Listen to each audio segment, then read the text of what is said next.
말씀을 무엇을 전할까 이렇게 기도하면서 하나님께 여쭤보고 또 어떤 마음의 음성을 주실 생각했는데 용서에 대한 그 마음을 주셨어요. 아마 우리가 복음에 합당한 삶 속으로 공부를 하면서 용서에 대한 부분을 많이 힘들어하시고 또 그것에 대해서 더 하나님께 간구하는 것 같아서 아마 그 마음을 주신 것 같습니다. 그래서 오늘 용서 그리고 은혜 그리고 용서라는 제목으로 하나님 말씀을 나누도록 하겠습니다. 유대 사회에서는 일반적으로 용서는 3번까지라고 생각했어요. 용서는 3번까지 한다. 유대 사회에서, 이스라엘 사회에서 그랬습니다. 그런데 오늘 본문 22절을 보면 예수님은 다르게 말씀하십니다. 예수께서 이르시되 내게 이르노니 7번뿐만 아니라 7번을 70번까지라도 할지니라. 이 말씀은 베드로가 자기에게 상처를 준 형제를 몇 번이나 용서해야 하나요? 7번이면 되겠습니까? 하는 질문에 예수님이 하신 말씀이에요.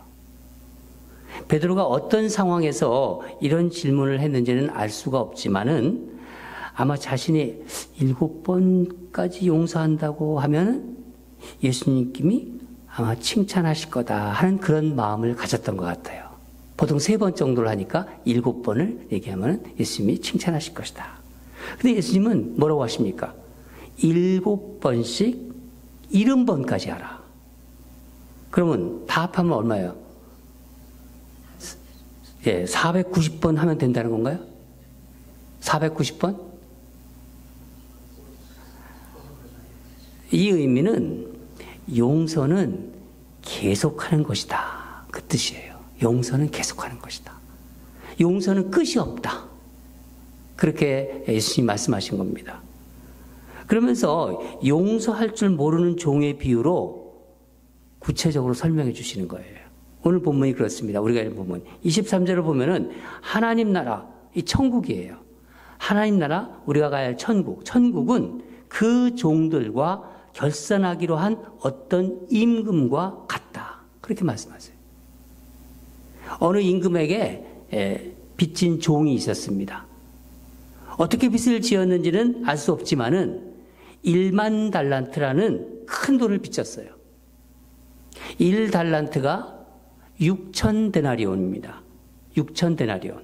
1데나리온은 그 당시 노동자 하루 품삯이에요. 생각해보세요. 얼마나 큰 돈입니까? 계산하면 1만 달란트는 16만 년 정도 일을 해야 얻을 수 있는 품삯이라고 합니다. 어마어마한 금액이죠. 이게 무슨 의미일까요? 갚을 수 없는 금액이라는 거예요. 갚을 수 없다. 이제 정산을 하려고 하는데 결산을 하는데 종이 빚을 갚을 수가 없게 되자 임금이, 그러니까 왕이 명령합니다. 너와 내 자식, 내 아내와 자식들, 내 모든 소유물을 팔아 갚으라. 종이 뭐라고 합니까? 조금만 더 시간을 주시면 갚겠나이다 하고 애걸복걸하는 거예요. 애원합니다. 그 애원하는 모습을 보고 왕은 이 종을 불쌍히 여겨요. 불쌍히 여겨서 이 엄청난 빚을 탕감해줘요. 큰 빚을 다 탕감받은 거예요. 얼마나 정말 기쁘고 감사했겠습니까? 아마 막 죽었다가 다시 살아난 그런 어떤 기분이었을 거예요. 큰 은혜를 입은 거예요. 정말 큰 은혜를 입은 거죠. 그런데 이 큰 빚을 탕감받은 종이 자신에게 100데나리온을 빚진 형제를 만나자 어떻게 하나요? 형제의 목을 잡고 빚을 갚으라고 합니다. 1만 달란트에 비하면요 100데나리온 3개월치의 품삯이에요. 아주 미미한 금액입니다. 그것에 비하면은 방금 전에 자신은 1만 달란트의 그 빚을 탕감받았는데 100데나리온 때문에 형제의 목을 잡고 멱살을 잡고 당장 갚으라. 애걸하는 형제를 어떡합니까? 이 종은 매정하게 감옥에 넣어버려요. 이 일이 이제 이 이야기를 다른 종들이 듣고 이 임금에게 왕에게 알리니까 이 악한 종아, 용서할 줄 모르는 이 악한 종은 결국 옥졸들에게 넘기라고 합니다. 이 예수님의 비유예요. 예수님이 비유의 결론을 어떻게 말씀하시냐면 35절에 너희가 각각 마음으로부터 형제를 용서하지 아니하면 나의 하늘 아버지께서도 너희에게 이와 같이 하시리라. 여러분, 예수님께서 이 비유를 이렇게 들려주시는 이유가 무엇일까요? 우리가 다른 사람을 용서할 수 있는 것은 도저히 용서받을 수 없는 나의 큰 죄를 하나님께 용서받았기 때문이라는 것을 알려주시려고 하는 거예요. 그래서 32절, 33절, 33절을 보면은 이에 주인이 그를 불러다가 말하되 악한 종아, 내가 빌기에 내가 내 빚을 전부 탕감하여 주었거늘 내가 너를 불쌍히 여김과 같이 너도 내 동료를 불쌍히 여김이 마땅하지 아니하냐.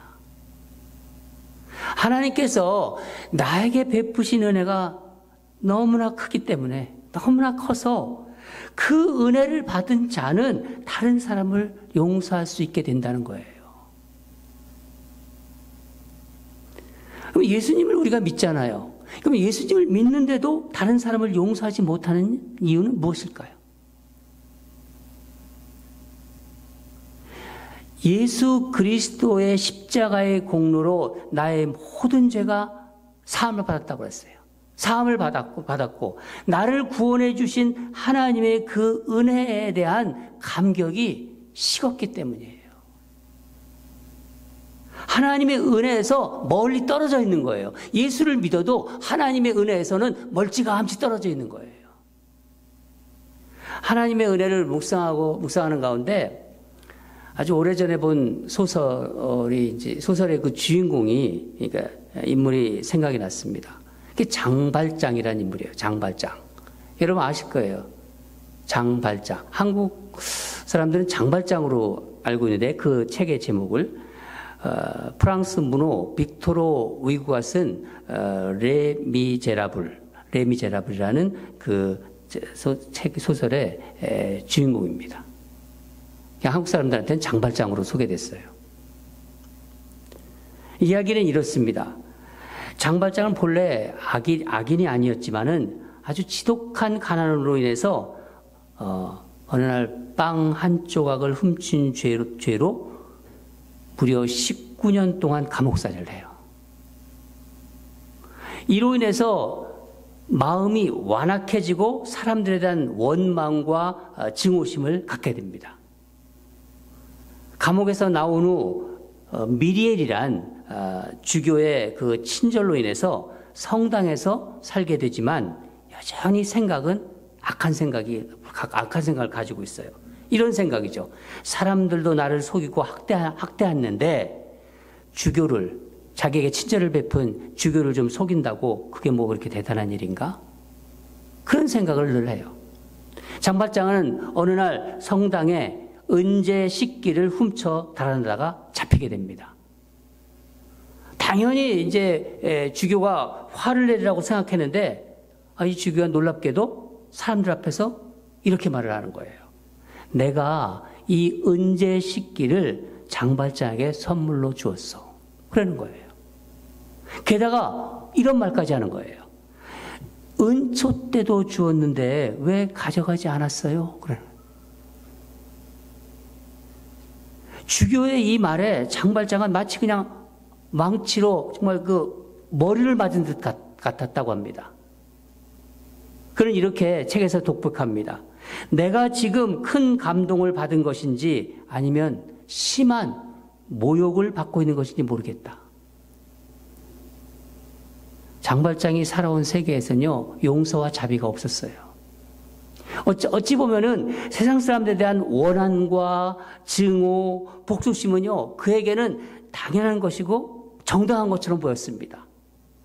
19년 동안 빵 한 조각 훔친 것 때문에 살다 나왔는데 얼마나 그 마음에 증오심이 많겠어요. 원한도 많았고.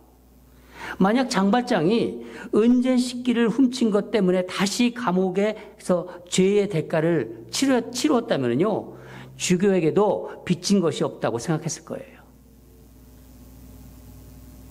주교의 용서는 그가 이 장발장이 가지고 있던 복수심을 막 흔드는 강력한 공격이 된 것입니다.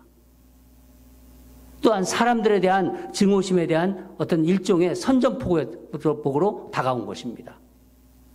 장발장은 선택의 기로에 서 있었어요. 주교가 베푸는 자비를 증오심으로 다시 누르느냐, 아니면 지금까지 살아오면서 한 번도 경험하지 못한 이 자비에 정복당하느냐, 자비심을 받아들여야 될 것이냐. 장발장은 미리엘 주교가 베푼 자비를 경험하면서 새로운 인생을 살아가게 됩니다.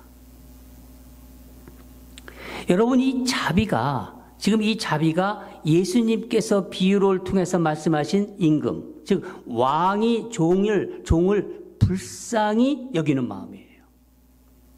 거지가 되어가지고 돌아온 탕자 생각나시죠? 이 탕자를 반기며 잔치를 베푸는 아버지의 마음이에요.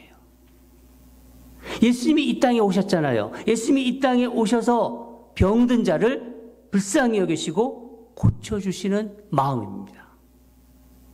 불쌍히 여긴다고 하세요. 불쌍히 여기다.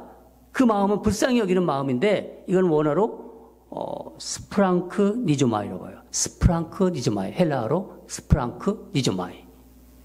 이거는요, 마치 이렇게 막 창자가 이렇게 끊어지는 듯한 아픔을 얘기할 때 이 스프랑크 니조마이 그럽니다.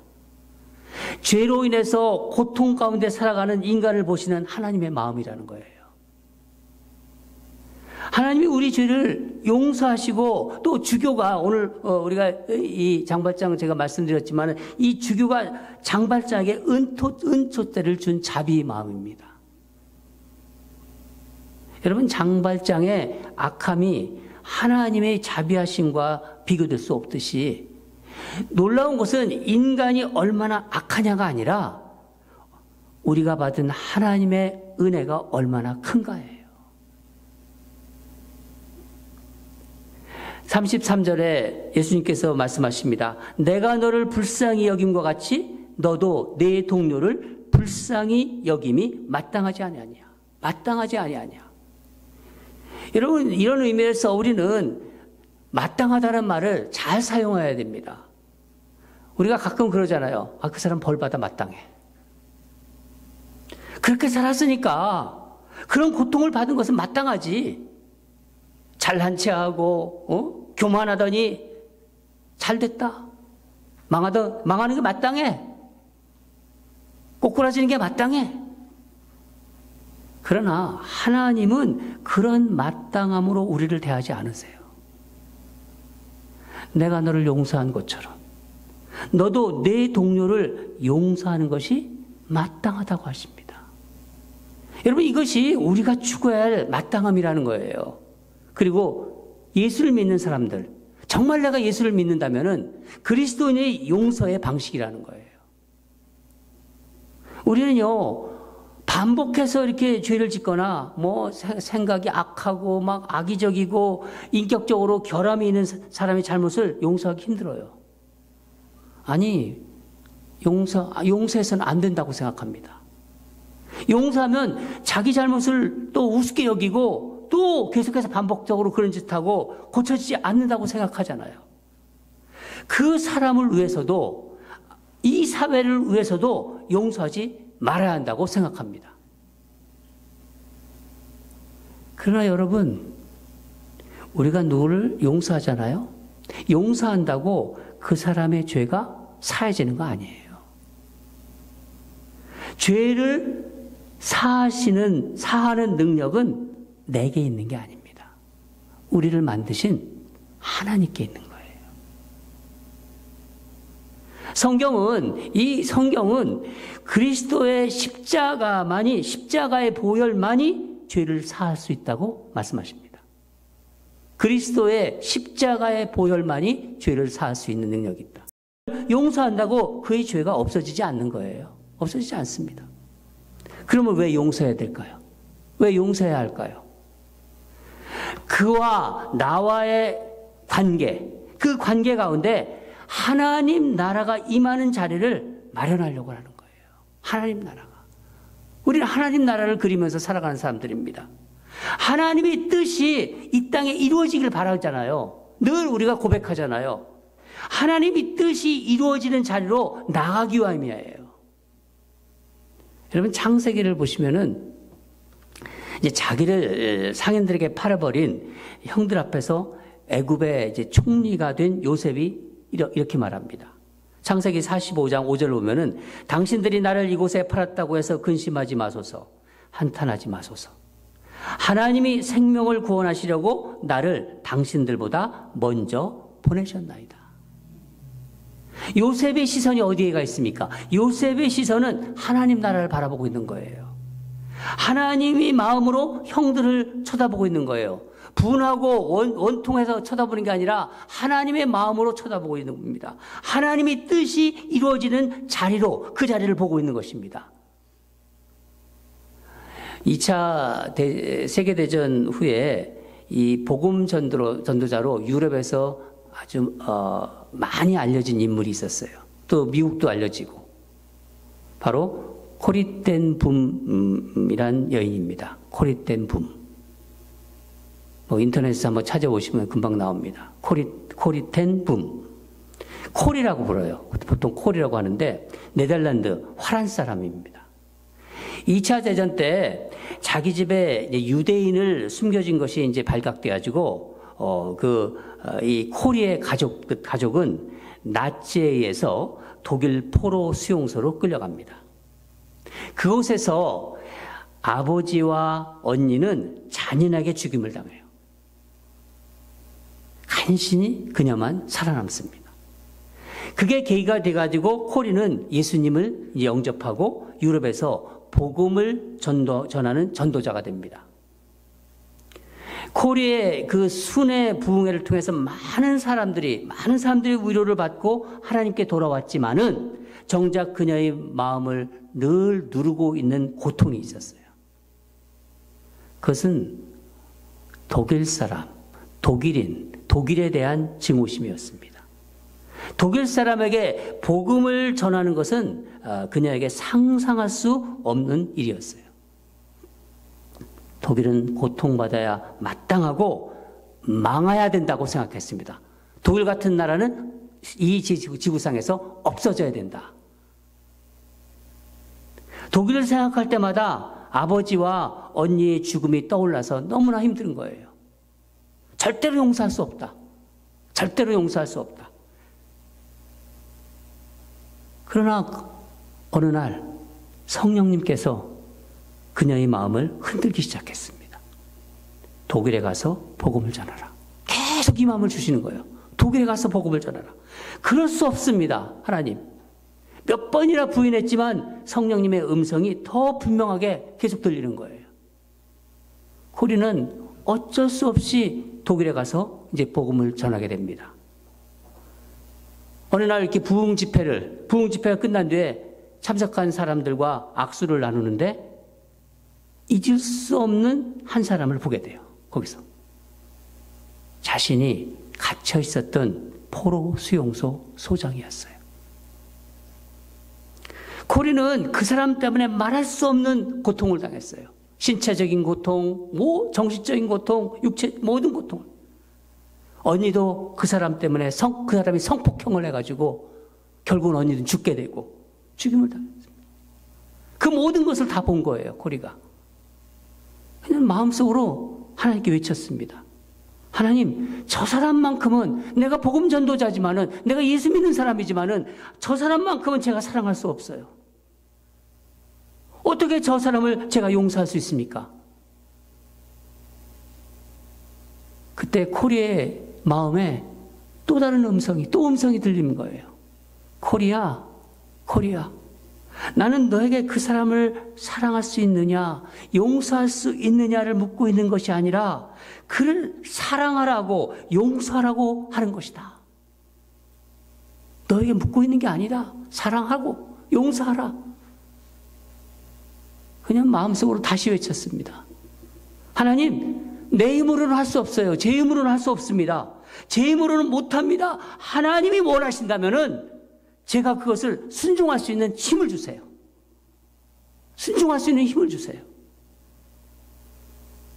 근데 그 순간 그 포로 수용소 소장이 걸어와 자기 앞에 딱 서는 거예요. 그 사람은요, 코리를 알아보지 못한 것 같아요. 그때는. 자기는 그렇게 생각한 거예요, 코리는. 코리는 그 사람 얼굴도 보기 싫었고 마주하기 싫었지만은 자기가 뭔가 이끄는 게 있었다는 거예요. 성령님이 이끄시는 대로 눈을 감고 그 남자의 손을 잡았습니다. 그러자 그 순간 떨리는 음성이 들렸어요. 그 남자가 얘기하는 거죠. 이렇게 그 남자가 얘기했던 거예요. 네덜란드 사람인 당신이 이곳에 오셔서 복음을 전해주셔서 감사합니다. 특히 용서의 말씀을 전해주셔서 정말 감사합니다. 부끄럽고 씻을 수 없는 죄를 지은 저와 독일 사람들이 전쟁 중에 저질렀던 죄를 용서해 주시기 바랍니다. 저도 과거의 제 잘못을 용서받고 새 사람이 되기 위해서 이렇게 복음 앞에, 당신 앞에 나왔습니다. 코리가 그 말을 듣는 순간 눈물이 얼굴을 가리기 비오듯이 쏟아지는 거예요. 말칵 쏟아졌습니다. 그녀는 그때의 일을 이렇게 기록하고 있습니다. 나는 그 순간 하늘의 문이 활짝 열리면서 예수 그리스도의 사랑이 온 누리에 충만하게 임하는 것을 느낄 수 있었다. 내가 예수를 믿고 있었다고 하지만 예수님의 사랑이 내 안에 깊이 들어오는 것이 느껴졌다. 내 마음속에 그토록 오래 짓눌고 있던 고통 속에서 나는 진정한 자유를 느낄 수 있었다. 여러분, 주님은 이 자유를 우리에게 주시기 위해서 우리에게 용서할 수 있는 힘을 주십니다. 나는 못해요. 그러나 내 안에 있는 주님은 하신다는 거예요. 용서는요, 자연스럽지 않습니다. 억지로 해야 되는 거예요. 누가 용서를 강요할 수 있나요? 누가 그 사람의 인생을 안다고? 감히. 그러나 용서하지 않으면 여전히 피해자로 살아가요. 피해자로. 진정으로 용서하면 하나님의 말씀, 하나님의 진리가 인도해 갑니다. 그 삶을 인도해 갑니다. 진리가 그 사람을 자유케 합니다. 용서가 용서한 사람을 평안과 기쁨으로 인도하기 때문이에요. 여러분, 내가 받은 용서가 그랬듯이 내가 하는 용서가 나를 자유롭게 한다는 거예요. 사도 바울이 우리가 복음에 합당한 삶 공부할 때 사도 바울이 했던 말씀이 기억납니다. 에베소서 4장 32절, 서로 친절하게 하며 불쌍히 여기며 서로 용서하기를 하나님이 그리스도 안에서 너희를 용서함과 같이 하라. 사랑하는 여러분 마음속에 누군가를 떠올려 보세요. 용서할 수 있습니까? 용서할 수 있으세요? 사실요, 저도 못해요. 저도 누군가가 떠오르는데 저도 잘 못해요. 그러나 우리 안에, 여러분 안에, 여러분 각자 안에 예수 그리스도를 믿는다고 고백하는 여러분 안에 계신 그분은 하실 수 있어요. 그렇죠? 하나님 나라, 천국은 용서 없이는 갈 수 없는 나라예요.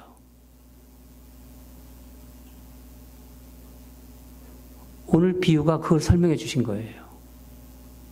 예수 그리스도의 십자가의 피로 용서받은 그 은혜의 감격으로 다른 사람을 용서할 수 있기를 바랍니다. 용서는 어렵고 힘들지만 내가 반드시 이루어야 할 목표가 되어야 되는 거예요. 미국의 어느 소설가는 용서를 이렇게 말했습니다. 용서는 제비꽃이 자기를 밟는 발꿈치에 남기는 향기다. 용서는 제비꽃이 자기를 밟는 발꿈치에 남기는 향기다. 용서하는 순간 그 사람에게서 향기가 터져 나온다는 거예요. 그게 무슨 향기죠? 예수 그리스도의 향기가 품어져 나옵니다. 하나님께서 우리에게 주시는 참 자유를 누리는 저와 여러분이 되시길 주님으로 축복합니다. 용서는 우리가 이 땅에서 하늘나라 갈 때까지 이루어야 될 목표입니다. 저와 여러분이 오늘 주신 말씀을 마음에 새기면서 여러분에게 있는 여전히 가까이 있는 사람 중에서도 내가 용서하지 못한 사람을 오늘 말씀을 주신 이유를 생각하면서 용서하는 그 능력을 얻는 저와 여러분이 되기를 주님으로 축복합니다. 다 같이 기도하겠습니다. 하나님 아버지, 하나님 나라는 용서하는 나라이고 용서 없이는 갈 수 없는 나라임을 오늘 말씀을 통해서 분명하게